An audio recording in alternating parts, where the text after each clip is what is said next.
90 రోజుల కోర్సు పూర్తి చేస్తే చాలు 100% ప్లేస్మెంట్ సపోర్ట్ తో సాఫ్ట్వేర్ జాబ్ మీ సొంతం. వెంటనే కోడ్ జ్ఞాన్ డెస్టినేషన్ ని సంప్రదించండి.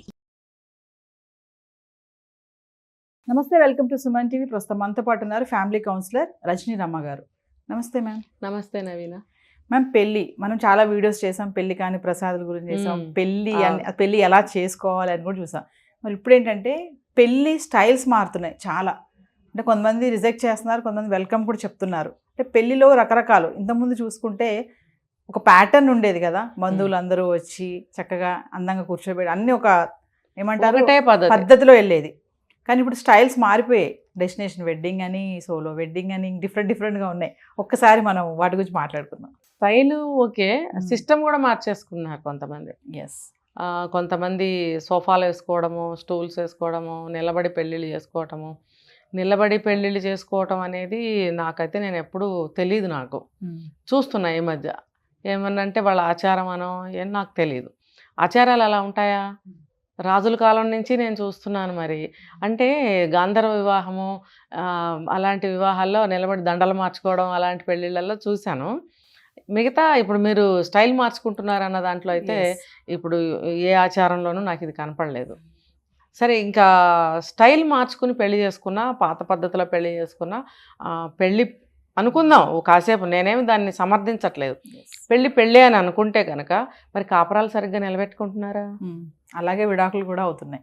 ఇప్పుడు నువ్వు లండన్లో చేసుకో, లేకపోతే స్విస్లో చేసుకో, లేకపోతే స్కైలో చేసుకో, విమానంలో ఎక్కడైనా చేసుకో, మరి నిలబెట్టుకుంటున్నారా? అంటే అవి ఎందుకు చేసుకుంటున్నారంటే బాగా డబ్బు ఉంది. ఇంత డబ్బు ఉన్నప్పుడు డిఫరెంట్గా చేసుకోవచ్చు. అంటే మనం కోరుకున్న విధంగా చేసుకోవాలంటే డబ్బు కావాలి కదా. పాతకాలంలో ఆకాశమంత పందిరి, భూదేవంత అరుగు అని అంటే దాని అర్థం ఏంటి? ఆకాశమే పందిరిగా, భూదేవే అరుగుగా. ఒక తాటాక పందిరి వేసి పీటలు పెట్టి, పీటల మీద కూర్చోబెట్టి బ్రాహ్మణులు వచ్చి మంత్రాలు, వేద మంత్రాలు చక్కగా చదివి పెళ్ళిళ్ళు చేసేవారు. అది ఒకటే ఒక శాస్త్రోక్తమైన పెళ్ళి, మనందరికీ తెలిసిందే. అంటే మా హిందూ మత పరంగా నేను చెప్తున్నా. మరి ఇప్పుడు ఇదే హిందూ మత పరంగా పెళ్ళిళ్ళు డిఫరెంట్గా రకరకాలుగా చేసుకుంటున్నారు. అంటే కారణం అదే డబ్బు బాగా ఉంది కాబట్టి. ఇప్పుడు చూడండి, డబ్బు ఖర్చు అవ్వట్లేదండి. సడన్గా నోట్లు కూడా తీసేశారు. ఒకప్పుడు 1000 రూపీస్ నోట్లు అవన్నీ. దానికి ముందు ఏం చేశారు చాలామంది? బస్తాలతో డబ్బులు తీసుకెళ్ళి రోడ్ల మీద పారేశారు. నువ్వు ఎంత రోడ్డు మీద పారేసినా పాపం నిజంగా ఒక్కళ్ళకన్నా ఉపయోగపడింది ఆ డబ్బు? చిత్తు కాగితాలు అయిపోయినాయి కదా. మరి అలాగే నువ్వు అది ఉపయోగించే తీరు, నువ్వు ఆ డబ్బు పారేస్తే నాకు యూజ్ అయిపోతుంది అమ్మాయి, ఎవరో ఒకళ్ళు బేదలన్నా తీసుకుంటారు. అదే నువ్వు అది ఉపయోగంలో ఉన్నప్పుడు నువ్వు దాన ధర్మాలు చేస్తే వాళ్ళకి ఉపయోగపడేది. నీకు ఉపయోగం లేనప్పుడు రోడ్డు మీద పడేసావు అంటే నీకు ఎక్కువైంది. అయితే అలాగే ఇప్పుడు డబ్బు ఎక్కువయ్యే కొద్దీ కూడా ఈ ఫెసిలిటీస్ ఎక్కువైపోయినాయి. బయట అన్నీ దొరికేస్తున్నాయి, రకరకాల డిఫరెంట్ మన దేశంలో లేని కల్చర్స్, మన దేశంలో లేనటువంటి వస్తువులు అన్నీ ఇంపోర్ట్ అవుతున్నాయి. ఇంపోర్ట్ అవటం వల్ల ఆ రకమైనటువంటి స్టైల్లో పెళ్ళిళ్ళు చేసుకుంటున్నారు. అయితే కొన్ని ఉన్నాయి మేడం, ఫ్రెండ్షిప్ మ్యారేజ్ అంటున్నారు, డబుల్ ఇన్కమ్ నో కిడ్స్ అంటున్నారు. మనం ఒక వీడియో కూడా చేసాం దీని మీద. ఇంకోటి డాక్యుమెంటరీ చేసుకుంటున్నారు పెళ్ళినంతా కూడా. ఒక డాక్యుమెంటరీ అంటే అసలు ఎలా వాళ్ళ జర్నీ ఎలా స్టార్ట్ అయింది, ఎక్కడికి వెళ్తారు, ఎలాగా ఏంటి, అంత పెళ్లి వరకు డాక్యుమెంటరీ చేస్తున్నారు. ఇంకా చూసుకునే వెడ్డింగ్ కార్డ్స్ దగ్గరికి వెళ్తే డిఫరెంట్ వెడ్డింగ్ కార్డ్స్ అనమాట. ఇంకా ఏంటంటే వెన్యూస్ కూడా అంటే ఓపెన్ ఎయిర్లో చేసుకోవడం పెళ్ళి, ఇప్పుడు సముద్రం మధ్యలో చేసుకోవడం, డెస్టినేషన్ వెడ్డింగ్స్ అంటారు కదా. Different double income no kids, friendship marriage గురించి మాట్లాడుకుంటే మేడం, అంటే వాళ్ళు ఫ్రెండ్షిప్ మ్యారేజ్ అంటున్నారు, బాగానే ఉంది. పెళ్ళి అయ్యాక కూడా ఫ్రెండ్స్ లానే ఉండాలి అని అనుకుని ఉంటున్నారా? మరి ఎంత బాగా క్లోజ్గా ఉండి పెళ్లి చేసుకుంటున్నారు, అలానే విడాకులు కూడా అంత తొందరగా అయిపోతున్నాయి కదా. మరొకసారి దాని అంటే వాళ్ళ అగ్రిమెంటే అలా ఉంటుంది. నచ్చినంత కాలం ఉంటాం, తర్వాత వెళ్ళిపోతాం. అదే దాన్ని బట్టే నడుస్తుంది వాళ్ళది. ఇప్పుడు ఫ్రెండ్షిప్ మ్యారేజ్ అంటే అదే కదా. ఫ్రెండ్షిప్ అసలు మ్యారేజ్ని అందులో కలపటమే దారుణం. సిగ్గుపడాలి మనం ఇలాంటివన్నీ నేర్చుకుని చేస్తున్నందుకు. ఇవన్నీ అసలు మనకు తెలుసా అండి? ఇప్పుడు ఎంత టెక్నాలజీ పెరిగినా, ఏ కంట్రీలోనైనా సరే, పోనీ మన కంట్రీలో ఎంత టెక్నాలజీ పెరిగినా సరే మన కట్టుబాట్లకి అనుగుణంగానే ఉండాలి కదా. ఆ టెక్నాలజీ నేను చెప్పాను ఒక వీడియోలో, ఆ టెక్నాలజీని ఉపయోగించుకుంటూ మన పద్ధతిలో వెళ్ళినట్టయితే మన ఇండియా నేమ్ లాగా చక్కగా ఉంటుందా, ఉండదా? సంక్రమం అయిపోతున్నాం కదా. ఇప్పుడు ఎవరన్నా అడిగారు అనుకోండి, ఇండియాలో ఆచారం ఏంటి, లేకపోతే ఇండియాలో పద్ధతి ఏంటి, లేకపోతే ఇండియాలో ఇది ఎలా చేస్తారని అనేప్పుడు ఎవరన్నా చెప్పగలరా? చెప్పలేరు. ఇప్పుడు పెళ్లి తంతు తీసుకుంటే స్టెప్పులు చూసుకోండి. ఒక స్టెప్ ఏమో ఒక కంట్రీ లాగా, ఒక స్టెప్ ఏమో ఇంకొక కంట్రీ లాగా, ఇంకొక స్టెప్ ఏమో ఇంకొక స్టేట్ లాగా, ఇంకొక స్టెప్ ఏమో మన సొంతది. ఇలా అన్నీ పెట్టి నువ్వు పెళ్లి చేసుకుంటే ఎవరైనా కొత్త వ్యక్తులు వేరే ఫారినర్స్ ఎవరన్నా ఇంట్రెస్ట్గా అడిగారు అనుకోండి, చెప్పగలరా వీళ్ళు? ఎందుకంటే ఇది స్టైలు, ట్రెండు, ఇది ఒక అలవాటు, చివరికి ఇది ఆచారంగా స్థిరపడిపోతుంది. చెప్పలేం. అందుకే నేననేది అంటే ఎంత టెక్నాలజీ పెరిగినా సరే మన పెళ్ళిళ్ళలో కానీ మన వ్యవస్థలో కానీ మనం చేసుకునే ఏ పనైనా సరే మార్పు అనేది రాకూడదు అని నేను చెప్తున్నా. పెళ్ళి అంటే పెళ్ళి ఎలా చేసుకుంటారండి? మన పూర్వం నుంచి కూడా పెళ్ళిళ్ళు ఎలా చేసుకున్నారు? పెళ్ళి అంటే పెళ్ళే కదా, పెళ్ళిలానే చేసుకోవాలి. పెళ్ళి అంటే బారసాల కాదు కదా, పెళ్ళి అంటే మెచ్యూర్ ఫంక్షన్ కాదు కదా, పెళ్ళి అంటే పెళ్ళే. ఈ పెళ్ళిని ఎలా చేసుకోవాలంటే పెళ్ళిలాగానే చేసుకోవాలి. డబ్బు ఉందని చెప్పి నువ్వు వేలాడతాను ఆకాశంలో, లేకపోతే హిమాలయాల మంచులోకి వెళ్తాను, ఎవ్వరూ వద్దు. ఆ 10 మంది వెళ్ళి మంచులో కూర్చుని పెళ్లి చేసుకుంటారు అంటే ఏంటి? దాని అర్థం ఏంటి? అసలు పెళ్ళి అనే దానికి ఒక అర్థము నలుగురు సాక్ష్యంగా కదా. ఏదైనా తప్పు జరిగినా, కష్టం వచ్చినా, సుఖం వచ్చినా, తేడాలు వచ్చినా ఆ నలుగురు మళ్ళీ వచ్చి తీర్పు చెప్పే విధంగా నలుగురిని పిలిచి పెళ్లి చేయటం అనేది జరిగేది. అంటే ఇప్పుడు మాకు అవసరం లేదు, మేమిద్దరము ఉండాలనుకుంటూ ఉంటాం, వద్దనుకుంటే వెళ్ళిపోతాం. ఈ బంధువులు ఎవరు వద్దు. ఇంకా గతి లేక, వేరే మార్గం లేక తల్లిదండ్రులను పెట్టుకుంటున్నారు తప్ప, లేకపోతే వాళ్ళు కూడా వద్దండి. ఇప్పుడు మనం చూసాం ఒక కొత్త పెళ్ళికి ముందు హల్దీ ఎంత నీచంగా దరిద్రమైన పద్ధతిలో చేసుకున్నారు. ఇద్దరికి కలిపి మంగళ స్నానాలు చేయిస్తారండి పెళ్లి కూతురికి పెళ్లి కొడుక్కి. ఇప్పుడు ట్రెండ్ అది. నాకు చాలా పెళ్ళిళ్ళలో చూశాను, బాగా తిట్టాలనిపించింది, మైక్ లాక్కుని మాట్లాడాలనిపించింది యాజ్ ఏ పబ్లిక్ స్పీకర్.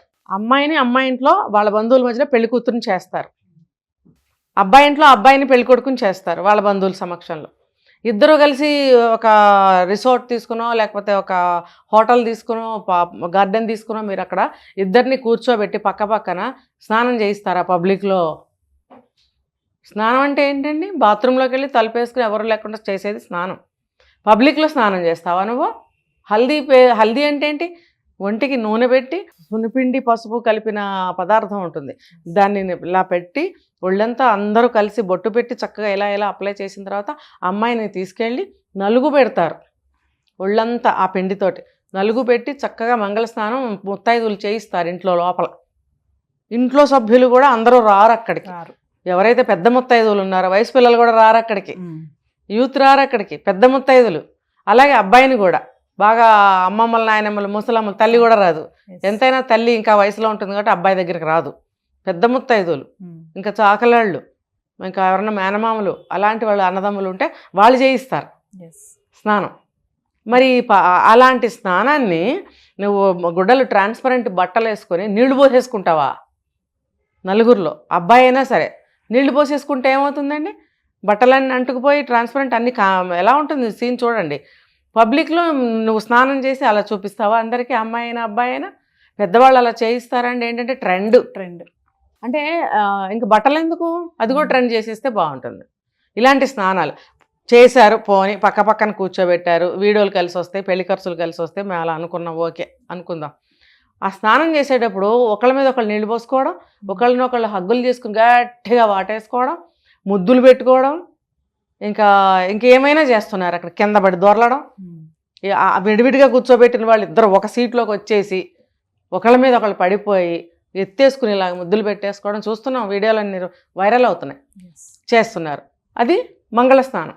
మంగళస్నానం మన హిందూ మ్యారేజెస్లో అలా చేస్తారట. అయిపోయింది పెళ్ళి. అది మొక్కులుంటే పెద్దవాళ్ళు పిచ్చోళ్ళు కదా, మొక్కుతారు ఏదైనా గుళ్ళో చేస్తాము అలా ఇలా అని, లేకపోతే మామూలు కళ్యాణ మండపం తీసుకుని. అక్కడ కూడా ఇదే, అమ్మవారి గుడి ముందు పెళ్లి చేసుకుంటూ గుళ్ళో వాళ్ళు చేసిన వేషాలు వీడియోలు వైరల్ అవుతున్నాయి. ఇద్దరు కలిసి పసుపు బట్టలతో ఉన్నారు, తాళి కట్టారు, ఇంకంతే. కట్టారో లేదో కూడా మనకు తెలియదు. ఇద్దరు ఒకళ్ళ మీద ఒకళ్ళు పడిపోయి ముద్దులు పెట్టుకుని.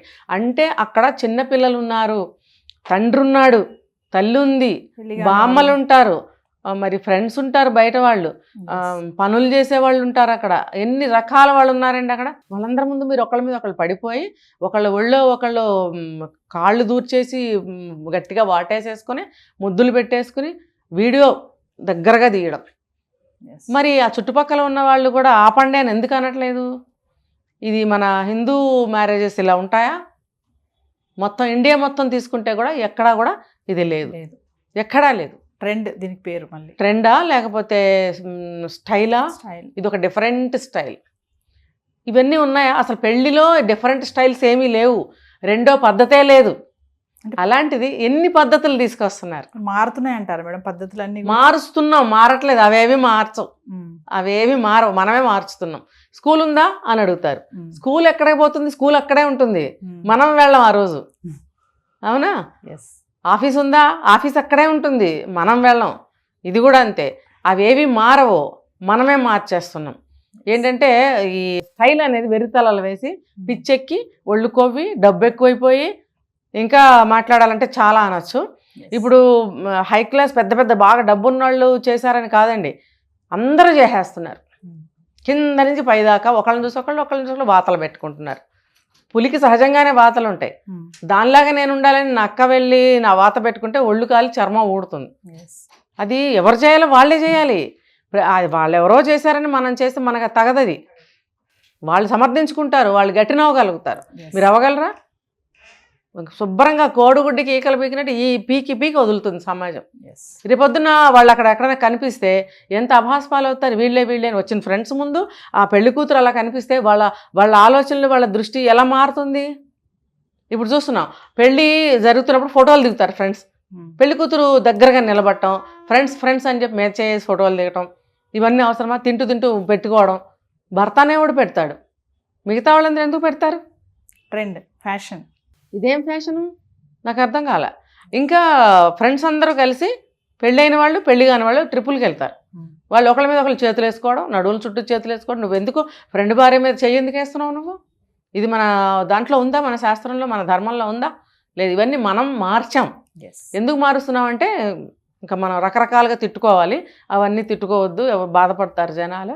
ఎవరైతే చేస్తున్నారో చేయాలనుకుంటున్నారో వాళ్ళందరూ మానుకోవాల్సిన అవసరం ఎంతైనా ఉంది. ఎందుకంటే ఇదే నేను చెప్పా, ఎవరైనా మీ సంస్కృతి ఏంటి అని అంటే మీరు చెప్పడానికి సిద్ధంగా ఉన్నారా? జవాబు మీ దగ్గర ఉందా?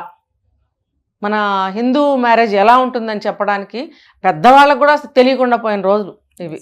మర్చిపోతున్నారు వాళ్ళు కూడా ఇందులో పడి. ఒక్కొక్కరు ఇంటర్వ్యూ ఇస్తున్నారు పెద్దవాళ్ళే. మా టైంలో ఇవన్నీ లేవు కదండి, మాకు ఇప్పుడు చేయాలని ఉంది, ఇవన్నీ చేయాలని ఉందా? ఈ పిచ్చివన్నీ అది కరెక్టేనా చెప్పండి? మీరు చెప్పాల్సింది పోయి మీకు చేయాలని ఉందంటే మీ పిల్లలు ఇంకా ఎటుపోతున్నారు? వాళ్ళకి ఎంకరేజ్మెంట్ ఇంత దొరుకుతుంటే వాళ్ళు ఎందుకు సాంప్రదాయాన్ని గౌరవిస్తారు? సాంప్రదాయాన్ని పోని గౌరవించద్దు, మిమ్మల్ని మీరు గౌరవించుకోండి. మిమ్మల్ని మీరు గౌరవించుకుంటే బయటవాడు మిమ్మల్ని గౌరవిస్తాడు కదా.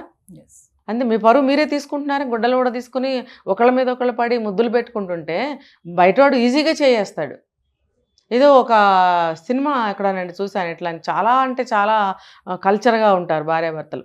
ఉంటుంటే ఏమైంది అంటుంటాడు. ఎవరన్నా అదేంట్రా మీ ఆవిడ ఆ ఫ్రెండ్స్తో అలా ఉంది, వాళ్ళు ఇలా చేస్తున్నారు, ఏమైంది ఇందులో? చివరికి ఏమవుతుంది, వాడికే కాలుతుంది, వాడికే వచ్చేస్తుంది ఫీలింగు. చివరికి గోల అయిపోతుంది, డివోర్సులు అటు ఇటు పోయారు. ఇలా సినిమాలో అలాంటివి చూపించిన కంక్లూజన్ ఒకటి మంచిగా చూపిస్తున్నారు, కానీ మీరు ముందుకు తీసుకుంటున్నారు, వెనకది వదిలేస్తున్నారు. ఇప్పుడు ఎవరెవరో చేశారని మనం చేస్తే వాతలు పెట్టుకున్నట్టే అవుతుంది. అలా చేయకండి దయచేసి, మీ ఇంటిని మీరు కాపాడుకోండి అని నేను చెప్తున్నాను. Thank you.